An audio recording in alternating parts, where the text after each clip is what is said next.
Te hanatsara ny fiainanao ianao, natao anao mihitsy n'ity vidéo ity a. Misy torohevitra efatra reto a hanatsarana anao.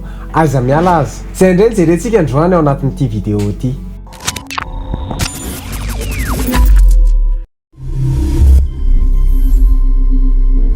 Finaritra tompoko, misaotra anao manaraka trany ny pejy mitsangana ka miazava. Misy torohevitra efatra reto a hanatsarana anao.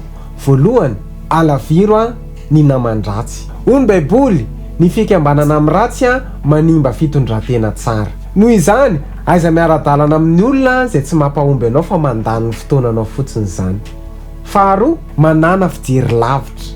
Ny tanjaka mampiavaka amin'ny voromahery a dia ny voromahery afaka mahita 4 kilometatra manodidina azy izy.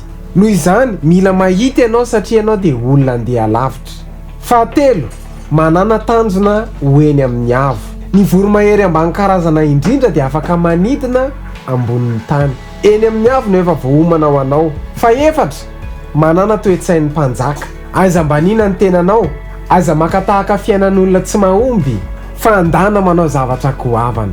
Ny zavatra eto ambonin'ny tany dia natao fehezin'olombelona. Noho izany, vitanao io. Afaka soratanao amin'ny commentaire ve hoe vitako io?